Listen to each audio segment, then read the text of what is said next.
नमस्कार, मैं सुबोध मंडल आज आप लोगों के सामने संस्कृत भाषा में कितने स्वर वर्ण हैं इस पर चर्चा करने के लिए उपस्थित हुआ हूँ। वस्तु स्थिति यह है कि कोई कहते हैं कि संस्कृत भाषा में 9 स्वर हैं, कोई कहते हैं संस्कृत भाषा में 13 स्वर हैं, कोई कहते हैं 21 स्वर हैं और कोई कहते हैं 22 स्वर हैं। तो ऐसी स्थिति में हम वस्तुनिष्ठ रूप से जानेंगे, तथ्यपरक जानकारी प्राप्त करेंगे कि वास्तव में संस्कृत भाषा में कितने स्वर हैं। और स्वर की जो परिभाषा है कि स्वयं राजन्ते स्वराः अन्वग भवति व्यंजनम इति। तो स्वर की परिभाषा महाभाष्यकार पतंजलि के अनुसार जो 2री शताब्दी ईस्वी पूर्व में हुए थे, स्वयं राजन्ते स्वरा, स्वर जो हैं उच्चारण की दृष्टि से स्वतंत्र होते हैं, इनका उच्चारण स्वतः होता है, स्वतंत्र रूप से होता है, स्वयं होता है। उच्चारण की दृष्टि से स्वर किसी पर निर्भर नहीं होते हैं। जबकि व्यंजन अन्वग भवति व्यंजनम इति कि व्यंजन जो होते हैं वे उच्चारण के लिए स्वर पर आश्रित होते हैं।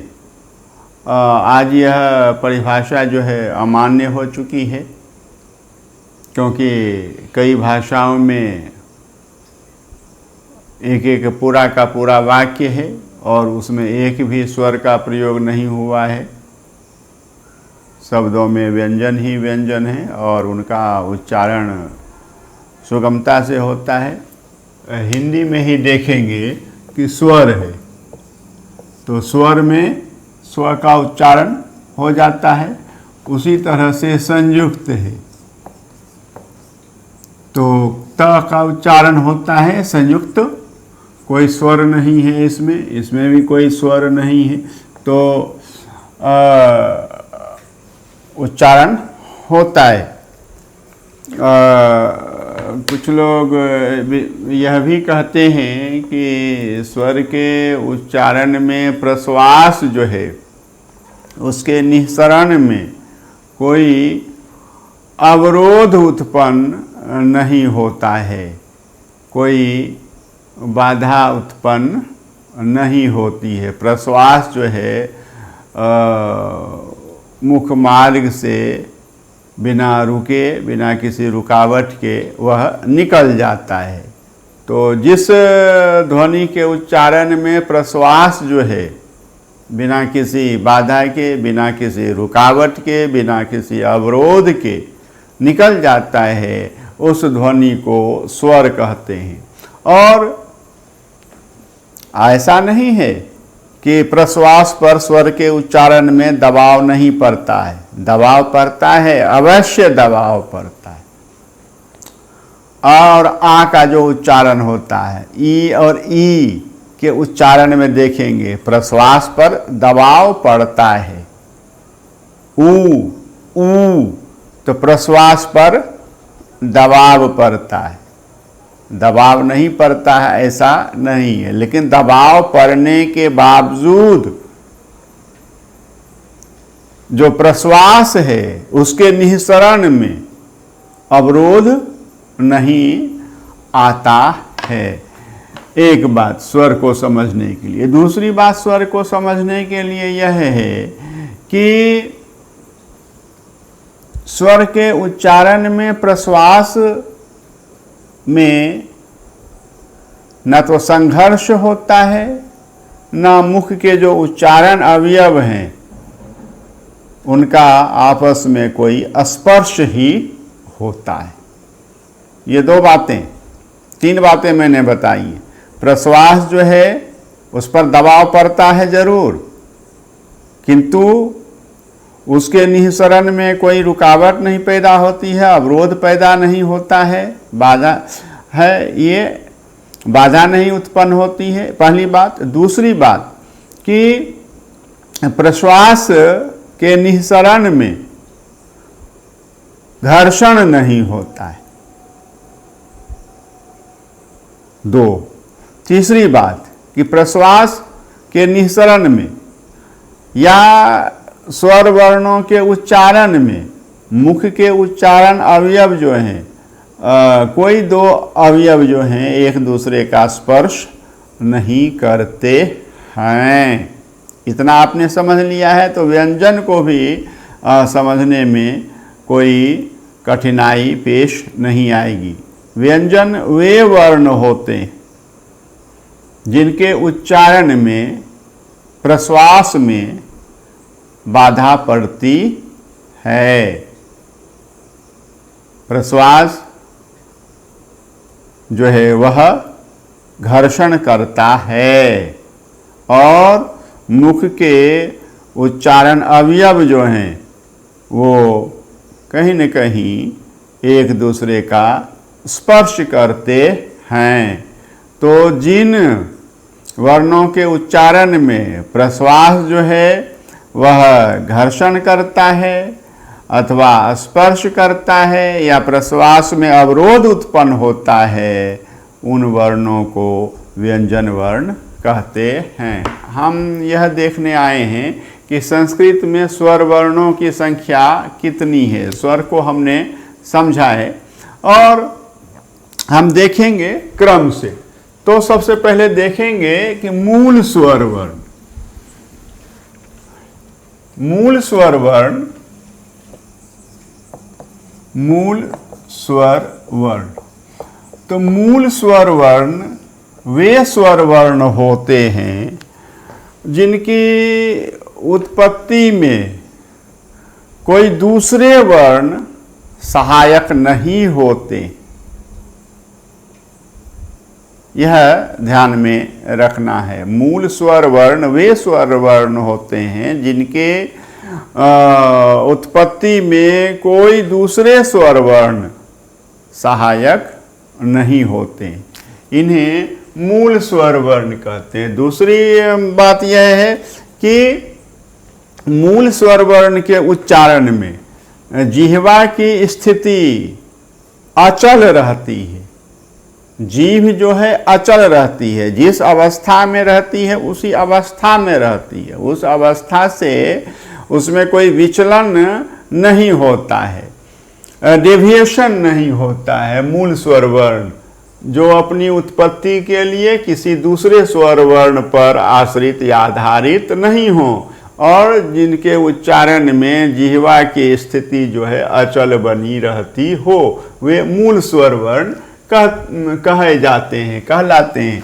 मूल स्वर वर्ण को ह्रस्व स्वर वर्ण भी कहते हैं। ह्रस्व का अर्थ होता है लघु, ये लघु स्वर वर्ण भी कहलाते हैं और ये इनके उच्चारण में एक मात्रा का समय लगता है, इसलिए एक मात्रिक स्वर वर्ण भी कहते हैं। यह ध्यान में रखना है।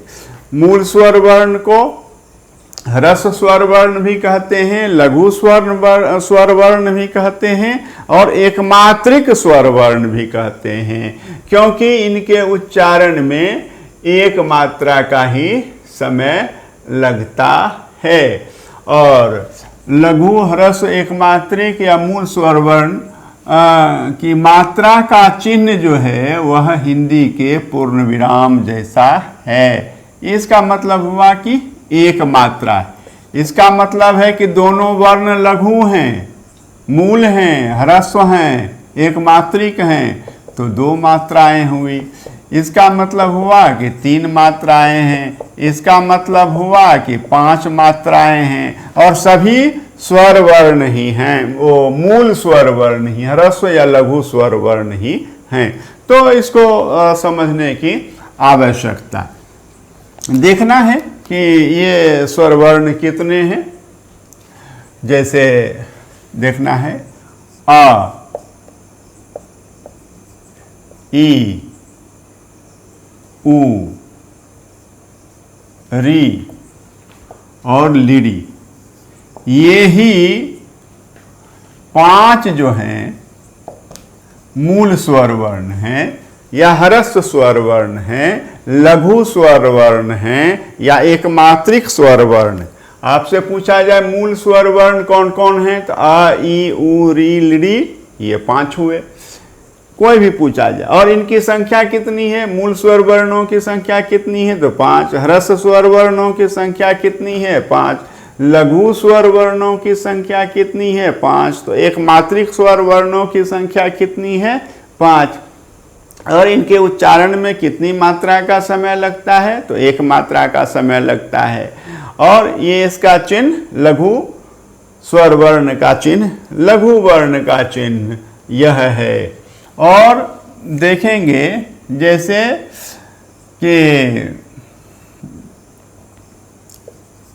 अचरज, देखिए सभी लघु हैं और अचरज तो 4, ये छंद शास्त्र में इसका उपयोग होता है। जो विद्यार्थी नहीं जानते हैं उन्हें कठिनाई होती है और अंतर्विक्षा में भारी कठिनाई होती है, तो यह मैं बताता चल रहा हूँ एक एक करके। मूल स्वर वर्ण के बाद संस्कृत में जो स्वर वर्ण होते हैं वे संध्य स्वर वर्ण होते हैं। 2 वर्णों की संधि से रचित या निर्मित वर्ण को संध्य स्वर वर्ण कहते हैं। संध्य स्वर वर्ण जो हैं वे जो हैं आ हैं, दीर्घई हैं, दीर्घऊ हैं और रीरी हैं,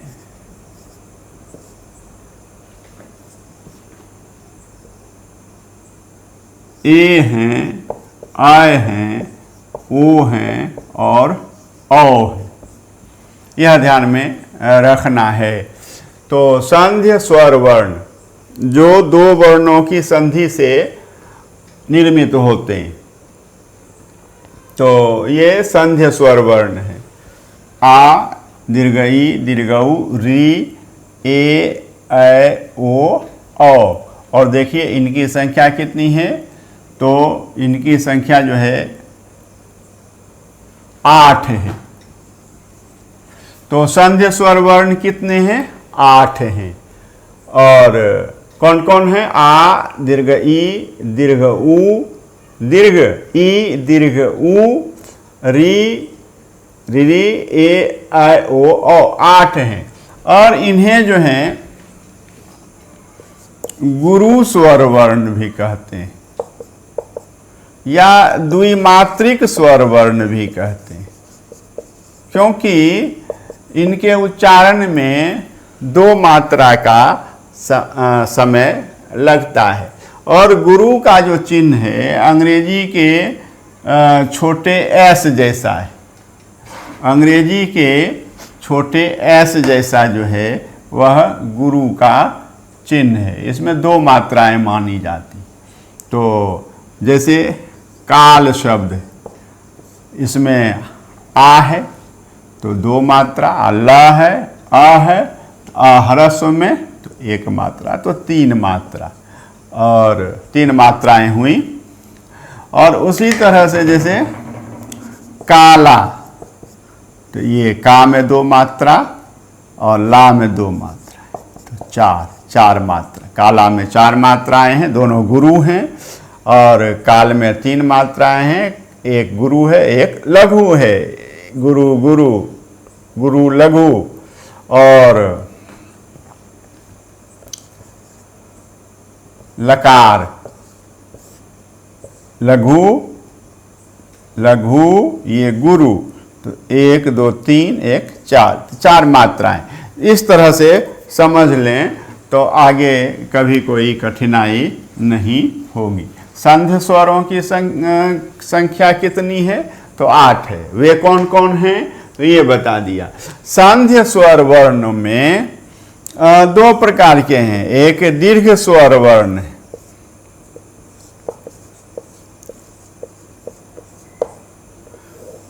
दीर्घ स्वर वर्ण कहते हैं कि सजातीय स्वर वर्णों के संधि से जो स्वर वर्ण बनते हैं, तो सजातीय आ ये बता दिया, आ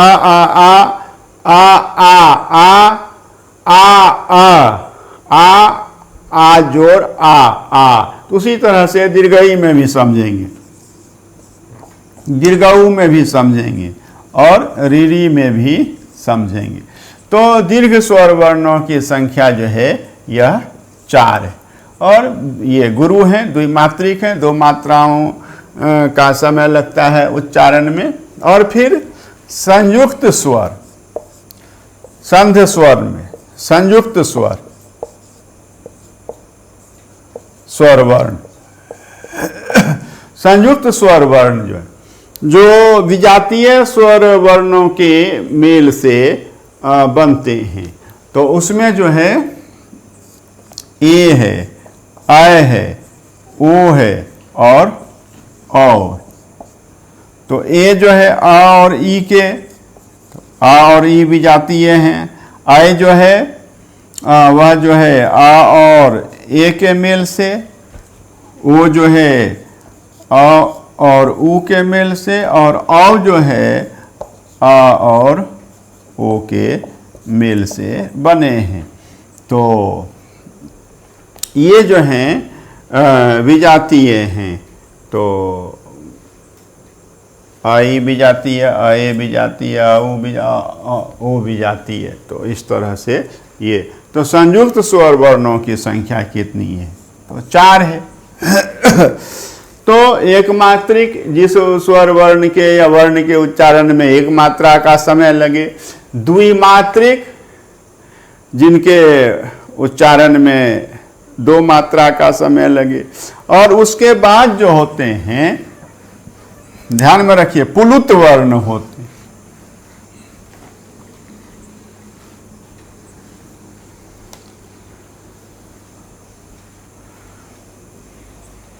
ये पुलुत वर्ण होते। पुलुत की चर्चा करेंगे। पुलुत को हिंदी में पुलुत स्वर वर्ण नहीं माने गए। पंडित कामता प्रसाद गुरु ने कहा है कि संस्कृत में पुलुत स्वर वर्ण के नाम से एक तीसरे प्रकार का भी स्वर है, लेकिन हिंदी में पुलुत स्वर वर्ण नहीं होते हैं। ये एक बात कहिए, हिंदी में पुलुत स्वर वर्ण नहीं होते हैं। फिर एक बात और कही है पंडित कामता प्रसाद गुरु ने कि पुलुत में 3 मात्राएं होती। अब देखिए, पुलुत का अर्थ होता है उच्छल, उछलता हुआ, उच्छलित, शाब्दिक अर्थ में बता रहा।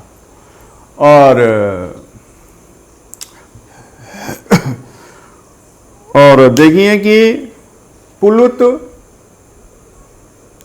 स्वर वर्ण जो होते हैं, दूर से बुलाने में, रोने में और गाने में इन स्वर वर्णों का उपयोग होता है। तो प्रश्न है कि संस्कृत में ही दूर से पुकारा जाता है, क्या हिंदी में दूर से नहीं पुकारा जाता है? क्या संस्कृत में ही लोग रोते हैं, संस्कृत में ही लोग गाते हैं, हिंदी में लोग रोते नहीं हैं, हिंदी में लोग गाते नहीं हैं? अगर इसका उत्तर नकारात्मक है तो हिंदी में प्लुत स्वर वर्ण नहीं होने चाहिए, और यदि इसका, इन प्रश्नों का उत्तर सकारात्मक है तो हिंदी में प्लुत स्वर वर्ण होने चाहिए। और निश्चित रूप से पंडित कामता प्रसाद गुरु यहाँ गलत हैं। हिंदी में भी पुलुत स्वर वर्ण होते हैं। दूसरी बात कि उन्होंने जो यह बात कही है कि पुलुत में 3 मात्राएं होती, 3 मात्राएं होती हैं, लेकिन 3 से अधिक मात्राएं भी होती हैं। पुलुत का अर्थ त्रिमात्रिक नहीं है, एक वचन, द्विवचन और बहुवचन। बहुवचन अर्थात 2 से अधिक, 3 भी मात्राएं, 4 भी मात्राएं, 5 भी मात्राएं, 6 भी मात्राएं और कितनी भी मात्राएं हो सकती हैं। ये बहुवचन या बहुमात्रिक। बहुमात्रिक का कंसेप्शन जो है संस्कृत में है कि 2 से अधिक, तो 3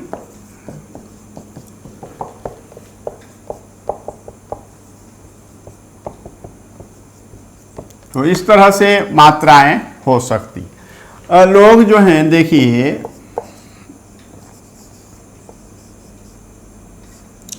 इसको ओइम पढ़ते,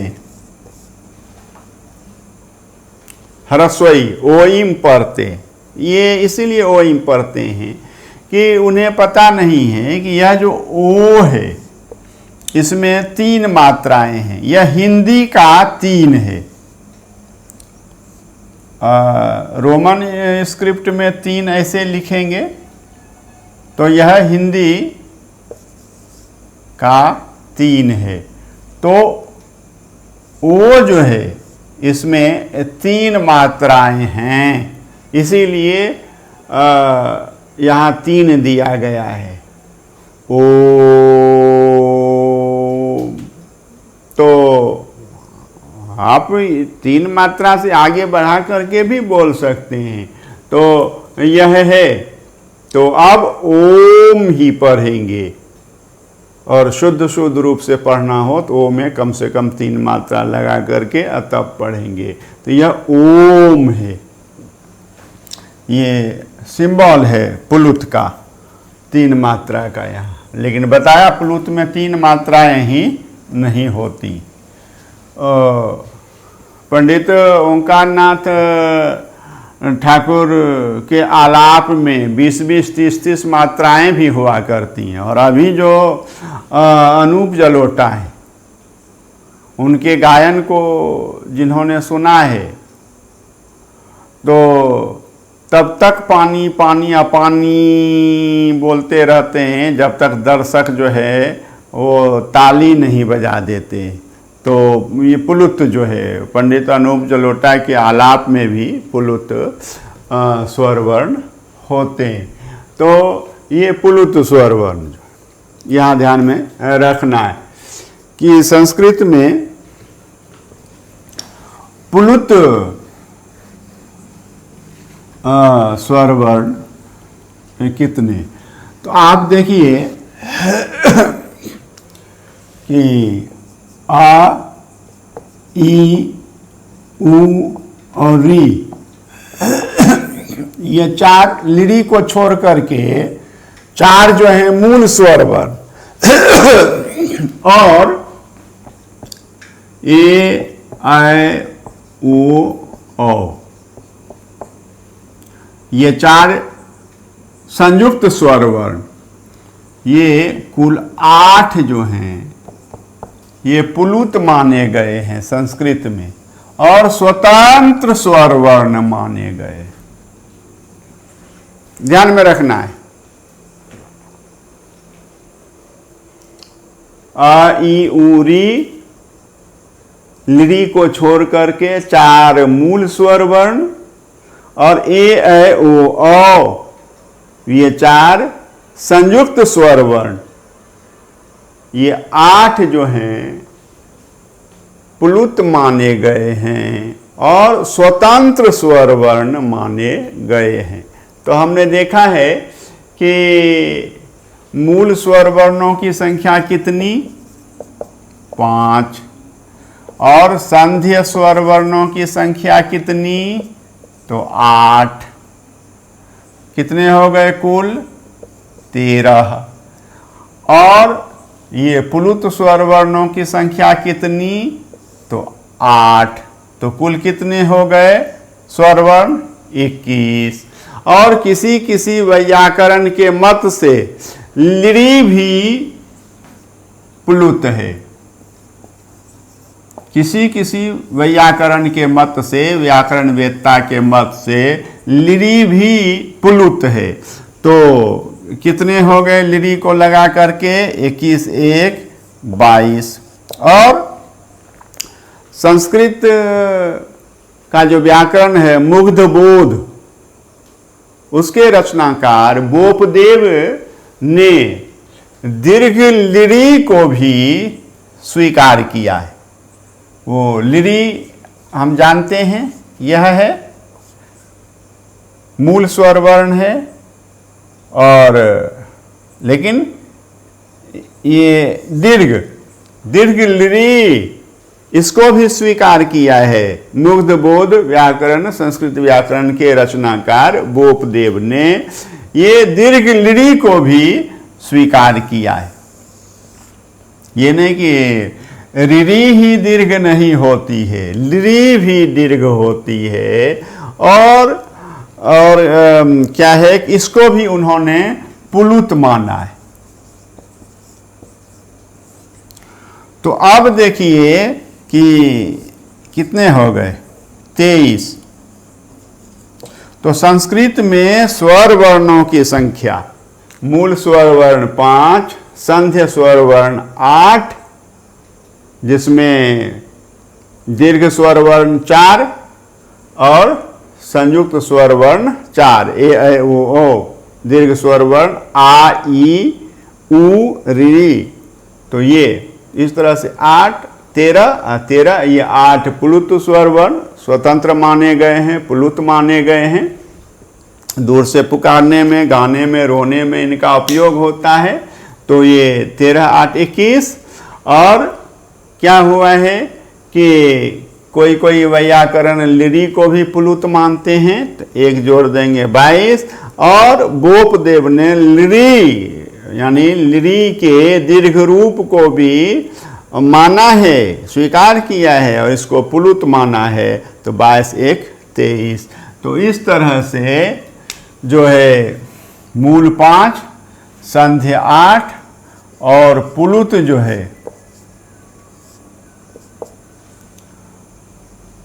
10,